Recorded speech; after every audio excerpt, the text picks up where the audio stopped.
Shalom, and welcome back. In this video, we're going to discuss the effects of the fall on the Imago Dei. In the New Testament, the Imago Dei is called the new self, or the true self. But now that true self is split off from an old self or a false self. Paul speaks of these two internal realities in Colossians when he says, "Do not lie to one another, since you have taken off the old self with its practices and have put on the new self, which is being renewed in the knowledge and the image of its creator." Here, there is no Greek or Jew, circumcised or uncircumcised, barbarian, Scythian, slave or free, but Christ is all and is in all. So the question before us is, how do we recover the image of the Imago Dei? How do we live out of our true self all the time in our dailiness? Now, I like to think of the self as a peanut M&M. It has a lot of layers, and it really proves to be a great metaphor or illustration for what we're talking about here in terms of the layers of our self. So let's dig in. You know that the outside of an M&M is pretty, it's colorful, it has a hard coating, and it protects the chocolate on the inside from melting, right? So this is our false self. It's our social self. It's our survival self. This is the self that we put together in our youth, in our childhood, that helped us live through our family of origin. We all have different strategies to do that. So I like to call it the game face or the false self. This is what we present first. This is what we self-censor. We're very careful of the image that we're portraying. It's like a mask we put on, this false identity. This is where our defense mechanisms lie, to keep people at a distance or to really protect what's going on the inside. It's often shallow, and it's always over-functioning. The next part of that peanut M&M is a tiny white little layer, and I call it the blame face. This is what protects us from the shame underneath. It's the last line of defense. So it's what we present in conflict or under stress. Have you ever blamed someone for something that was not their fault, especially when you were under stress? This is the place that pushes other away. And this is the place that feels justified in the way we, handle our life. This seals in our shame and keeps truth hidden. So the next is our shame face, and this is the chocolate.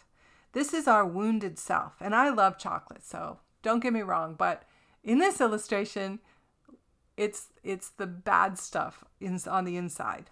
This is where the sin and shame cycle really lies. It's where our trauma, the wounds from our past offenses, these all lie in this chocolate layer. Our judgments lie here. Our unforgiveness lies here. The pain and the suffering that we've been through in our life is here. The depression, the anxiety, the anger, rage, the issues of rejection and abandonment are here. All of our fear lies here. This that pushes out this false identity.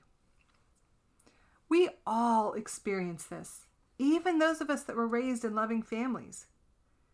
So each shame, each trauma creates this another layer in this layer of shame until we have layer upon layer upon layer of shame build up.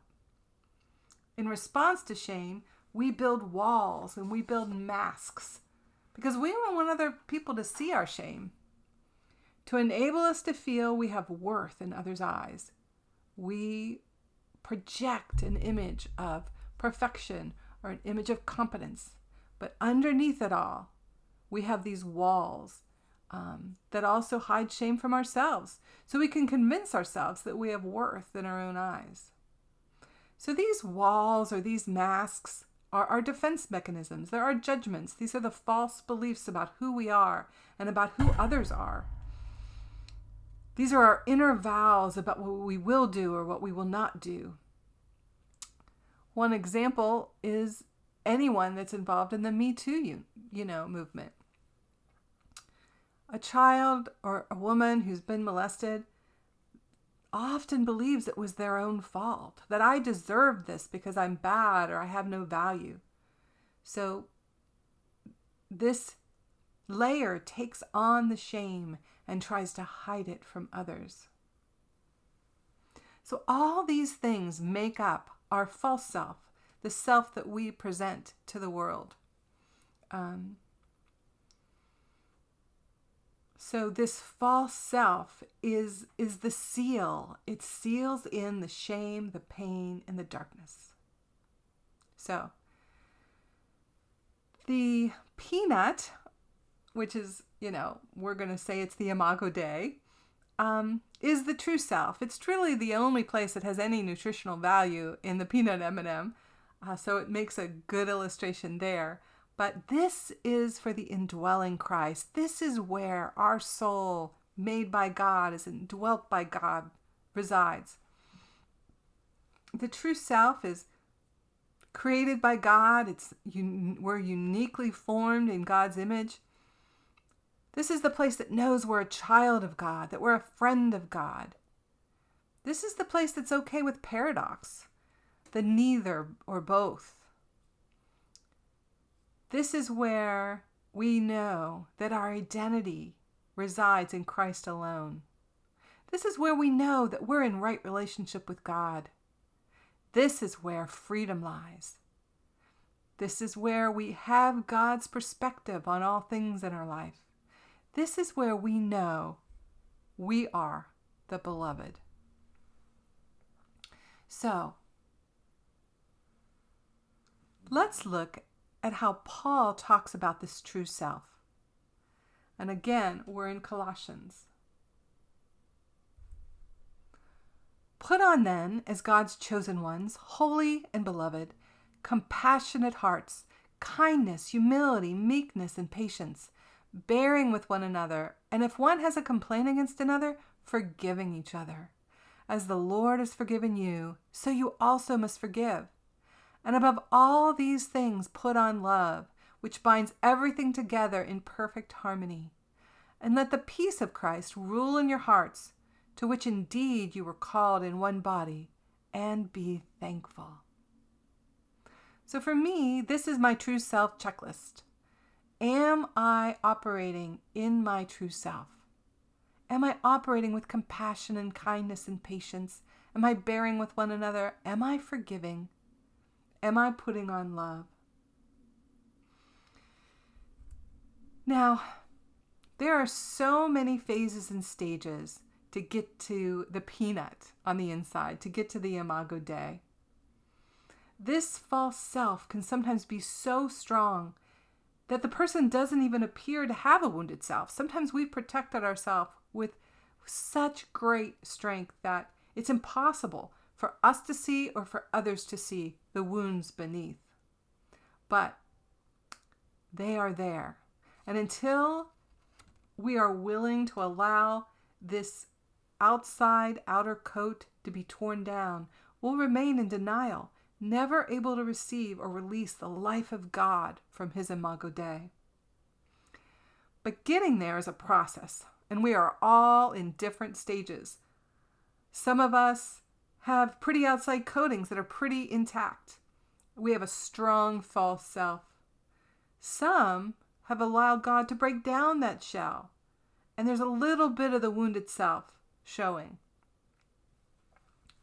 Some of us have let God do a lot of work in our darkness, and we've received a lot of healing.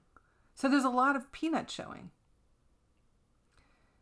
Now, when this healing process begins, it can get very messy, and it gets worse before it gets better. This is a time when, we're really vulnerable, a time when we're dealing with those traumas from our past. We're dealing with our family of origin. We're dealing with those betrayals. And that's a lot of pain that we've kept in. It's really important that we let God in, no matter how painful, because we have to go through the darkness to get to the Imago Dei. You know, we're living with that pain anyway, and it takes an awful lot of exertion and a lot of attention to keep it all covered up. So we might as well face it and deal with it. So I don't know where you are in this process. Maybe you've done a lot of soul work and you've been able to uncover a lot of your Imago Dei. Or maybe some of you haven't really started yet. It doesn't matter where we are in the process, but it does matter that we're willing to let God have all of us, the good, the bad, and the ugly. So one other way to look at this is kind of like a volcano. That the volcano has the magnum dome that's really deep within, and there's a conduit that goes up, and when that magnum dome gets so full, there's an eruption that comes all the way up through and explodes through the top. Now, have you all ever had an experience like this? That you're doing fine one day, and the next, something has tripped our trigger, and that magnodome is completely at unrest, and we watch it come up out our conduit, and it erupts all over our life. Oh, I've had that happen time and time again. So the magnodome represents the stories we tell ourselves, the stories we've adopted from our family of origin, from growing up, from these stories tell us who we are, and often they're very false. These are the foundational myths that we've adopted as children and adolescents, and sometimes even to our adulthood, that has formed our image of ourself. The next phase is, from there, we come up with a value and a belief system, these prepositional principles that we're going to live our life through. And often this is where our defense mechanisms are adopted. From there, we come up with an unconscious rule of life, our personal strategies to keep us protected, to keep us safe. Often they also are personal conventions, cultural conventions that we've gotten from our culture. Like, if I'm successful, then I'll really have arrived. Or, if I just marry the right guy, or if I just, get the right job, then I'll have arrived. And these all flow up into our actions and behavior. And often, if we don't deal with the foundational myths, those untrue, those false beliefs about who we are, then we're just going to keep erupting out of that false self. Now, how do we recover the Imago Dei? That is the question.